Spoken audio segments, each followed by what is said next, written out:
السلام علیکم ورحمۃ اللہ وبرکاتہ۔ قرآن مجید کی سورہ التوبہ کی آیت نمبر 121 سے لے کر 123 نمبر تک کا ترجمہ اور مختصر سی تفسیر ہے، سن کر کے آگے شیئر کر دیں۔ اللہ پاک آپ کو جزائے خیر عطا فرمائے۔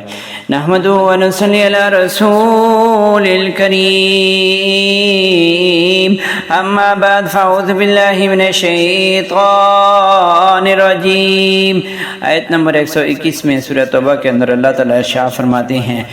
وَلَا يُنفِقُونَ نَفَقَةً صَغِيرَةً وَلَا كَبِيرَةً، اور نہ وہ خرچ کرتے ہیں کوئی چھوٹا خرچ اور نہ کوئی بڑا خرچ، وَلَا يَقْطَعُونَ وَادِيًا، اور نہ کوئی وادی طے کرتے ہیں، إِلَّا كُتِبَ لَهُمْ، مگر وہ ان کے لیے لکھ لیا جاتا ہے، لیجزیہم، تاکہ انہیں اللہ تعالیٰ اس عمل کی بہترین جزا دے،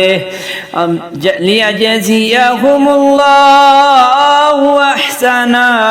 اچھی جزا دے، ما کانوا یعملون، جو وہ عمل کیا کرتے تھے۔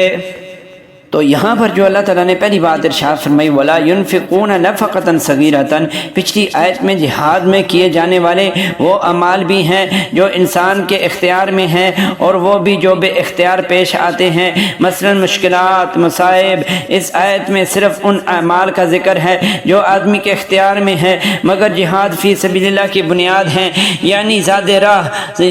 زاد سفر، سواری اور اسلحہ جو میسر ہو خرچ کرنا، پھر سفر جہاد پر نکل کھڑے ہونا، اور جنگل اور وادیاں طے کرتے چلے جانا، سب کچھ لکھا جاتا ہے۔ دوسری بات جو اللہ تعالیٰ نے ارشاد فرمائی، اس جنگ میں عثمان رضی اللہ تعالیٰ عنہ نے لشکر کی تیاری میں سب سے بڑھ کر حصہ لیا، یعنی نفقہ کبیرہ بڑا خرچ کیا، اور انہوں نے اس وقت صحابہ کرام کو مخاطب کر کے کہا، اس کا ذکر بھی فرمایا تھا کہ جب باغیوں نے ان کا محاصرہ کیا، کیا تم جانتے ہو کہ میں نے جیش العسرہ، تنگ دستی کے وقت کے لشکر کا سامان تیار کیا تھا؟ تمام صحابہ کرام نے اس کا اعتراف کیا۔ یہ ترمذی شریف کی کتاب المناقب فی عہد عثمان ان تسمیۃ شہیدہ، اس میں حدیث نمبر 3699 نمبر ہے، اور البانی صاحب نے اس حدیث کو حسن قرار دیا ہے۔ تفسیر اس کی یہ ہے کہ عبد الرحمن بن سمرہ رضی اللہ تعالیٰ عنہ بیان فرماتے ہیں کہ عثمان بن ابن عفان رضی اللہ تعالیٰ عنہ 1000 دینار اپنی آستین میں لے کر آئے۔ جب آپ صلی اللہ علیہ وسلم نے جیش العسرہ کو تیار کیا تو اسے آپ صلی اللہ علیہ وسلم کی گود میں ڈھال دیا۔ عبد الرحمن بن سمرہ رضی اللہ تعالیٰ عنہ بیان فرماتے ہیں کہ پھر میں نے نبی اکرم صلی اللہ علیہ وسلم کو دیکھا، آپ انہیں اپنی گود میں الٹ پلٹ کرتے تھے اور فرماتے تھے، آج کے بعد عثمان جو کام بھی کرے اسے کچھ نقصان نہیں دے گا۔ 2 مرتبہ فرمایا۔ یہ ترمذی شریف کی کتاب المناقب فی عہد عثمان تسمیۃ شہیدہ، حدیث نمبر 3700 یعنی 3700 نمبر حدیث ہے، اور 3701 نمبر حدیث ہے، اور البانی صاحب نے اس حدیث کو حسن قرار دیا ہے۔ اور کم خرچ کرنے والے نفقہ صغیرہ اور بھی وہ صحابی بھی تھے جو رات بھر محنت کر کے نصف سا 1 کلو کھجوریں لے کر آئے۔ اس کے لیے سورہ توبہ کی آیت نمبر 79 کا تفسیر آپ دیکھ سکتے ہیں، ہم نے بیان کر دی تھی۔ اور تیسری بات، وَلَا يَقْطَعُونَ وَادِيًا إِلَّا كُتِبَ لَهُمْ، پہاڑوں کے درمیان کے میدانی اور پانی کی گزرگاہوں کو وادی کہتے ہیں، یعنی ہر وادی طے کرنے پر وہ ان کے نامہ اعمال میں لکھ دی جاتی ہے۔ آگے چوتھی بات، لیجزیہم اللہ احسن، یہ سب کچھ اس لیے لکھا جاتا ہے کسی بھی عمل کی زیادہ سے زیادہ اچھی جزا جو ہو سکتی ہے اللہ تعالیٰ انہیں وہ عطا فرمائے۔ آگے اللہ تعالیٰ 122 نمبر آیت میں ارشاد فرماتے ہیں، وَمَا كَانَ الْمُؤْمِنُونَ لِيَنْفِرُوا كَافَّةً، اور ممکن نہیں کہ مومن سب کے سب نکل جائیں، فَلَوْلَا نَفَرَ مِنْ كُلِّ فِرْقَةٍ مِّنْهُمْ، سو ان کے سو ان کے ہر گروہ میں سے کچھ لوگ کیوں نہ نکلیں، تاکہ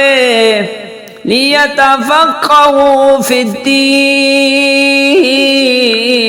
وہ دین میں سمجھ حاصل کر لیں، وَلِيُنذِرُوا قَوْمَهُمْ إِذَا رَجَعُوا، اور تاکہ وہ اپنی قوم کو ڈرائیں جب وہ لوٹ کر آئیں ان کی طرف، إِلَيْهِمْ لَعَلَّهُمْ يَحْذَرُونَ، تاکہ وہ بچ جائیں۔ تو یہاں پر جو اللہ تعالیٰ نے ارشاد فرمایا وَمَا كَانَ الْمُؤْمِنُونَ لِيَنْفِرُوا كَافَّةً، نَفَرَ يَنْفِرُوا عام طور پر لڑائی کے لیے نکلنے کے معنی میں آتا ہے، جیسا کہ فرمایا ما لکم اذا قیل لکم انفروا فی سبیل اللہ ثاقلتم الی الارض، سورہ توبہ کی 38 نمبر آیت میں، اور فرمایا انفروا خفافا وثقالا سورہ توبہ کی 41 نمبر آیت میں، اور فرمایا الا تنفروا يعذبکم سورہ توبہ کی 39 نمبر آیت میں، اور فرمایا وقالوا لا تنفروا فی الحر سورہ توبہ کی 81 نمبر آیت میں۔ اور یہ سورت شروع سے آخر تک جہاد ہی کے تذکرے سے بری پڑی ہے، اس لیے لینفروا کا معنی لڑائی کے لیے نکلیں یہی سیاق سے مناسبت رکھتا ہے۔ جنگ تبوک میں نفیر عام یعنی تمام مسلمانوں کو نکلنے کا حکم تھا، اور فرمایا کہ اہل مدینہ اور اس کے ارد گرد اعراب کا حق ہی نہیں بنتا تھا کہ وہ جنگ میں رسول اللہ صلی اللہ علیہ وسلم سے پیچھے رہیں۔ اب اس آیت میں ایسے مواقع کا ذکر ہے جن میں سب کے نکلنے کا حکم نہیں بلکہ کچھ لوگوں کا نکلنا کافی ہے، چنانچہ فرمایا کہ یہ ممکن ہی نہیں کہ تمام مسلمان جنگ کے لیے نکل جائیں، کیونکہ کچھ لوگوں کا شہروں کی حفاظت اور گھروں کے انتظام کے لیے پیچھے رہنا بھی ضروری ہے، کچھ لوگ اس کسی اور ضروری عذر کی وجہ سے نہیں نکل سکتے، اس لیے ہر بڑے گروہ میں سے جنگ کی ضرورت کے حساب سے کچھ لوگوں کے لیے لازم ہے کہ وہ جہاد کے لیے نکلیں، تاکہ وہ جہاد کے سفر اس کے درمیان پڑاؤ رباط یعنی رباط کے دوران، پہرے کے دوران اور میدان قتال میں پوری کوشش کے ساتھ دین کی سمجھ حاصل کریں، اور واپس آ کر اپنی قوم کو ڈرائیں کہ دشمن کیا کیا منصوبے بنا رہا ہے اور اس کی تیاری کس قدر ہے اور اس سے نمٹنے کی کیا صورت ہے، تاکہ وہ آئندہ کے لیے مکمل تیاری کر کے دشمن پر فتح یاب ہو سکیں۔ تفقہ فی الدین جو ہے اس سے مراد یہ ہے کہ جو بیان ہوا، جبکہ اس وقت ہمارے ہاں تفقہ فی الدین صرف نماز، روزے وغیرہ کے مسائل ہی کو سمجھ لیا گیا ہے۔ دشمن کے منصوبوں، سازشوں، چالوں اور کارروائیوں کو سمجھنے اور ان سے بچنے اور دفاع کے بجائے ان پر حملہ آور ہونے کو تفقہ فی الدین سے باہر قرار دے دیا گیا ہے۔ اس آیت سے چند باتیں واضح طور پر سمجھ میں آ رہی ہیں۔ نمبر 1، ہر جنگ میں تمام مسلمانوں کا نکلنا نہ ضروری ہے نہ ممکن، بلکہ تقسیم کار کے اصول پر عمل ہوگا، جیسا کہ رسول اللہ صلی اللہ علیہ وسلم نے بنو لحیان کی طرف ایک لشکر بھیجتے ہوئے فرمایا ہر 2 آدمیوں میں سے ایک آدمی نکلے اور اجر دونوں کے لیے برابر ہے، تاکہ ایک میدان میں جائے اور دوسرا اپنے بھائی کے پیچھے کے جو معاملات ہیں اس کی خیر کی ساتھ نگرانی کرے۔ یہ مسلم شریف کی کتاب الامارہ باب فضل اعانت الغازی حدیث نمبر 1896/138 نمبر ہے۔ ہاں اگر ضرورت کی بنا پر امیر نفیر عام کا حکم دے تو سب کا نکلنا ضروری ہوگا۔ دوسری بات، ہر فرقہ بڑا ہوتا ہے اور طائفہ چھوٹا، حتیٰ کہ ایک آدمی پر بھی طائفہ کا لفظ بول دیا جاتا ہے، جیسا کہ فرمایا وَإِن طَائِفَتَانِ مِنَ الْمُؤْمِنِينَ اقْتَتَلُوا سورہ حجرات کی 9 نمبر آیت میں یہ آیت 2 لڑنے والے آدمیوں کے لیے بھی ہے، اور کسی گروہ میں سے جنگ کے لیے زیادہ لوگ نکلیں یا ایک آدمی، سب پر طائفہ کا لفظ صادق آتا ہے۔ اور تیسری بات لِيَتَفَقَّهُوا فِي الدِّينِ، تاکہ دین کو اپنے دین کے لیے سمجھ حاصل کریں۔ تو تفقہ جو ہے باب تفعل سے ہے، مراد کوشش اور محنت کے ساتھ اچھی طرح سمجھ حاصل کرنا ہے۔ یہاں دین کے 2 معنی مراد ہو سکتے ہیں، ایک تو قتال فی سبیل اللہ یعنی اللہ تعالیٰ کے راستے میں لڑنا، جیسا کہ ابن عمر رضی اللہ تعالیٰ عنہ روایت کرتے ہیں کہ رسول اللہ صلی اللہ علیہ وسلم نے فرمایا جب تم عینہ ہیلے کے ساتھ سود کی ایک صورت کے ساتھ بیع کرنے لگو یعنی خرید و فروخت کرنے لگو گے اور کھیتی باڑی پر خوش ہو جاؤ گے اور جہاد چھوڑ دو گے تو اللہ تعالیٰ تم پر ایسی ذلت مسلط کرے گا جسے دور نہیں کرے گا، حتی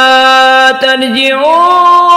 الی دین دینکم، یہاں تک کہ تم اپنے دین کی طرف واپس پلٹ آؤ۔ یہ ابو دوشی کی کتاب البیوع باب فی نہی عن العینہ ہے، حدیث نمبر 3462 نمبر ہے، اور البانی صاحب نے اس حدیث کو صحیح قرار دیا ہے۔ یہاں دین سے مراد قتال فی سبیل اللہ ہے، اس میں تفقہ جنگ کے میدانوں ہی میں حاصل ہو سکتا ہے۔ 100 سال تک شیخ الحدیث کی مسند پر بیٹھے رہیں تو کبھی یہ تفقہ حاصل نہیں ہوگا۔ آپ اپنے گھر یا اسکول یا کالج یا یونیورسٹی اور اکیڈمی یا دارالعلوم میں جتنی بھی جنگی کتابیں اور دشمن کی چالیں پڑھ لیں یا غازیان اسلام کے مارکے پڑھ لیں، میدان جنگ میں جائے بغیر دین جنگ کی حقیقی اور واقعی سمجھ کی کسی صورت حاصل نہیں ہو سکتی۔ نہ ہی آدمی اپنی قوم کو دشمن کے خطرے سے صحیح طور پر ڈرا کر اس سے بچنے کے لیے خبردار کر سکتا ہے۔ دین کا دوسرا معنی عام ہے، یعنی پورا دین اسلام۔ اس میں تفقہ حاصل کرنے کے لیے بھی جہاد کے میدانوں کا رخ کرنا ضروری تھا، کیونکہ دین کے علم کا سرچشمہ رسول اللہ صلی اللہ علیہ وسلم کی ذات گرامی تھی، اور آپ صلی اللہ علیہ وسلم مدینہ میں ہجرت کے بعد اکثر جہاد فی سبیل اللہ کے لیے سفر ہی میں رہتے تھے، یا پھر اپنے کسی صاحب علم اور فقہ صحابی کو، سمجھدار صحابی کو امیر بنا کر بھیجتے تھے۔ بہت سے معجزات اور مسائل اور احکام دوران سفر ہی واقع یا نازل ہوئے۔ اس لیے جب صحابہ کرام رضی اللہ تعالیٰ عنہم کے حالات بیان ہوتے ہیں تو ان کی قابلیت اور فضیلت کا ذکر اس طرح ہوتا ہے: شہید المشاہد کلہا، کہ وہ تمام جنگوں میں حاضر رہے ہیں، اور کہا جاتا ہے شہید البدر او الحدیبیہ او فتح مکہ او حنین او تبوک، کہ فلاں صاحب بدر یا حدیبیہ یا فتح مکہ یا حنین یا تبوک میں شریک ہوئے، اور یہ بات آیا ہے کہ گھر کے کھیڑوں میں علم اور فقہ کے حصول اس طرح ممکن ہی نہیں جس طرح ہر چیز سے فارغ ہو کر لشکر اسلام میں جا کر ممکن ہے۔ دیکھو اس مسلمہ کذاب کی لڑائی میں قرآن کے کتنے قاری اور علماء فقہا شہید ہوئے۔ لڑائی تو تھوڑی دیر ہی کے لیے ہوئی تھی، باقی دوران سفر اقامت اور رباط میں تعلیم اور تعلم یعنی تفقہ فی الدین ہی کا شغل ہوتا تھا، جس میں لڑنے کے سلیقے کے ساتھ ساتھ زندگی کے تمام مسائل سکھائے جاتے تھے، اور سب لوگ رسول اللہ صلی اللہ علیہ وسلم، ابو بکر، عمر، عشرہ مبشرہ رضی اللہ عنہم اور دوسرے افاضل صحابہ اکرام رضی اللہ عنہم سے دوران جہاد میں دین سیکھتے اور واپس اپنی قوم میں جا کر انہیں دوسرے دینی مسائل سکھانے کے ساتھ ساتھ دنیا اور آخرت کی ذلت طرح کے جہاد سے ڈرا کر انہیں دشمن سے بچنے کی ترغیب دیتے۔ لینذروا جو ہے یہ یحذرون اور یحذرون، اس پر غور فرمائیں تو بات کافی حد تک سمجھ میں آ جائے گی کہ اس وقت دنیا میں مسلمانوں کو حالت زار کون سی چیز میں تفقہ حاصل نہ کرنے کا نتیجہ ہے۔ سید المفسرین امام طبری رحمۃ اللہ علیہ اور کئی مفسرین نے اسی مفہوم کو ترجیح دی ہے۔ البتہ لیتفقہوا فی الدین، یعنی کہ اس میں دین سے مراد جہاد لینے کی دلیل ہے۔ حتی ترجعوا الی دینکم، انہوں نے ذکر نہیں فرمائی۔ آیت کا دوسرا جو مفہوم یہ ہے کہ جب سورہ توبہ میں جنگ تبوک سے رہ جانے والوں پر اللہ تعالیٰ نے سخت ناراضگی کا اظہار فرمایا تو ہر مسلمان کی کوشش اور خواہش یہ تھی کہ آئندہ ہم ہر جنگ میں ضرور حاضر ہوں گے سب لوگ، اور اس پر یہ آیت اتری کہ تمام مسلمانوں کو ہر مہم کے لیے نکل نہیں جانا چاہیے کہ رسول اللہ صلی اللہ علیہ وسلم مدینہ میں اکیلے رہ جائیں، بلکہ ہر قبیلے میں سے کچھ لوگوں کو مدینہ میں آپ صلی اللہ علیہ وسلم کے پاس بھی آ کر حاضر رہنا چاہیے تاکہ وہ مدینہ کی اور رسول اللہ صلی اللہ علیہ وسلم کی پہرے داری کا فریضہ بھی سر انجام دیں اور علم بھی حاصل کریں، اور واپس جا کر اپنی قوم کو تعلیم دین سے آراستہ کریں۔ اسی طرح کچھ لوگوں کو دینی مدارس میں پڑھنے کے لیے بھی نکلنا چاہیے تاکہ وہ یکسوئی سے دین کی اچھی طرح سمجھ بوجھ حاصل کریں اور پھر واپس جا کر اپنی قوم کو دین سمجھا سکیں۔ ہاں حالات کے تحت امیر المؤمنین جو ہیں نفیر عام کا حکم دیں تو پھر سب کو نکلنا چاہیے، کیونکہ جب قیام کا وقت ہو سجدہ نہیں کیا جاتا۔ یہ مطلب بھی بہت سے مفسرین نے بیان فرمایا ہے۔ آگے 123 نمبر سورہ توبہ کے اندر اللہ تعالیٰ ارشاد فرماتے ہیں یا ایھا الذین، اے وہ لوگ جو ایمان لائے ہو، قاتلوا الذین یلونکم من الکفار، ان لوگوں سے لڑو جو کافروں میں سے تمہارے قریب ہیں، ولیجدوا فیکم غلظہ، اور لازم ہے کہ وہ تم میں سے کچھ سختی پائیں، وَاعْلَمُوا أَنَّ اللَّهَ مَعَ الْمُتَّقِينَ، اور جان لو کہ بے شک اللہ تعالیٰ متقی لوگوں کے ساتھ ہے۔ تو یہاں پر جو اللہ تعالیٰ نے پہلی بات ارشاد فرمائی یا ایھا الذین آمنوا قاتلوا الذین یلونکم من الکفار، یعنی کفار میں سے جو لوگ تم سے جتنے زیادہ قریب ہیں اتنا ہی ان کے سے پہلے جہاد کرو، پہلے انہیں اسلامی کلمہ میں شامل کرنے کے بعد ان سے جہاد کرو جو ان کی بنسبت دور ہیں، کیونکہ ہر کام میں آسان سے آسان اور بہتر سے بہتر ہونے کا خیال سب سے پہلے رکھا جاتا ہے۔ اپنی سرحد سے ملنے والوں کے ساتھ لڑائی میں نہ زیادہ سواریوں کی ضرورت ہے، نہ زیادہ اخراجات کی، نہ دور کے سفر کی مشقت ہے، نہ ان کے احوال سے باخبر رہنے کے لیے زیادہ محنت اور وسائل کی، کیونکہ آپ ان کے محل وقوع، ان کے مراکز قوت اور ان کی کمزوریوں سے خوب واقف ہیں۔ پھر دور والے دشمن سے بھی لڑائی میں پیچھے سے اپنے ملک پر کسی دشمن کے حملے یا اندرونی خلفشار کا جو خطرہ رہتا ہے، قریب والوں کے ساتھ جنگ میں وہ بھی نہیں ہوگا، بلکہ اپنی پیٹھ بھی پشت بھی محفوظ رہے گی۔ بے شک تمام مشرکین سے لڑنے کا حکم ہے، جیسا کہ فرمایا قاتل المشرکین کافۃ، سورہ توبہ کی 36 نمبر آیت میں، مگر ترتیب کو ملحوظ رکھنا لازم ہے۔ دعوت میں بھی یہی ہے اور یہی ترتیب ہے، پہلے گھر والے، پھر خاندان، پھر قبیلہ، پھر شہر، پھر اپنا ملک، پھر تمام دنیا، اور جہاد میں بھی یہی ترتیب ہے، کیونکہ جہاد بھی دعوت ہی کا ایک حصہ ہے۔ چنانچہ اسی ترتیب کے ساتھ نبی صلی اللہ علیہ وسلم نے پہلے اپنے خاص قبیلہ قریش سے جنگ کی، پھر جزیرہ عرب کے دوسرے قبائل سے، پھر بنو قریظہ سے، اور پھر بنو نذیر سے، پھر خیبر اور فدق کے اہل کتاب سے جو مدینہ کے ارد گرد تھے، پھر مکہ فتح ہوا، پھر یمن، اور پھر بحرین، کہ پورا جزیرہ عرب مسلمان ہو گیا۔ جب ان سے فارغ ہوئے تو غزوہ تبوک کے مہم پر ملک شام کے نصارہ سے جہاد کے لیے روانہ ہوئے۔ یہاں ترتیب آپ صلی اللہ علیہ وسلم کے بعد ابو بکر صدیق رضی اللہ عنہ، عمر فاروق شہید، محراب رضی اللہ تعالیٰ عنہ اور دوسرے خلفاء نے ملحوظ رکھی۔ چنانچہ ان کے زمانے میں پہلے ملک شام اور عراق اور فارس فتح کیے گئے، پھر مصر، پھر مشرق کی طرف ہند، خراسان، کاشغر، چین، اور مغرب کی طرف افریقہ، اندلس اور فرانس، غرض مشرق سے مغرب تک اسلام کا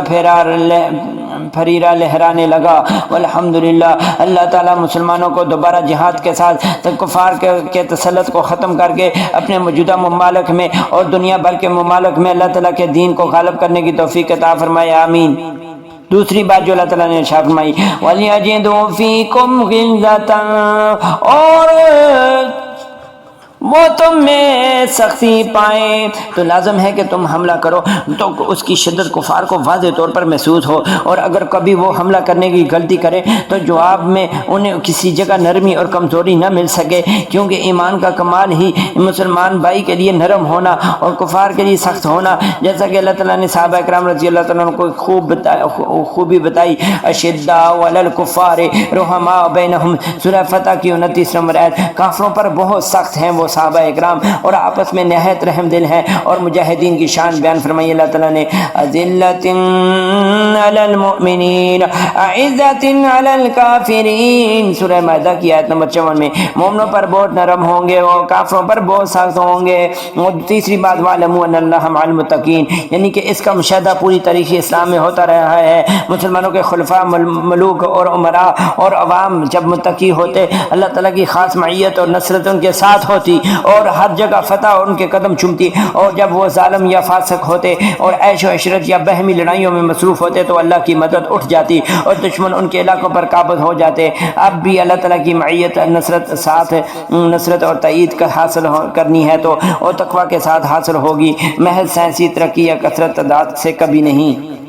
دعا ہے کہ اللہ تعالیٰ مجھے اور آپ سب کو قرآن اور حدیث کو سمجھنے اور اس پر عمل کرنے کی توفیق عطا فرمائے۔ آمین وآخر دعوانا الحمدللہ رب العالمین۔ اور اس کو سن کر کے آپ آگے واٹس ایپ اور فیس بک گروپوں میں آپ شیئر کر دیا کریں، جزاکم اللہ خیر۔ آمین وآخر اور ہمارا جو یوٹیوب چینل ہے اس کو سبسکرائب کریں اور بیل آئیکن کا بٹن دبائیں تاکہ آپ کو بر وقت ہماری ترجمہ تفسیر کی ویڈیو ملتی رہیں۔ اور جو ہمارے ٹک ٹاک کا اکاؤنٹ ہے اس کو آپ لائک کمنٹ اور ری پوسٹ کرتے رہیں ہماری ویڈیوز کو تاکہ لوگوں تک بھی دین کا کام پہنچے۔ جزاکم اللہ خیر۔ وآخر دعوانا الحمدللہ رب العالمین والصلاۃ والسلام علی نبینا محمد وآلہ وصحبہ اجمعین۔ آمین برحمتک یا ارحم الراحمین۔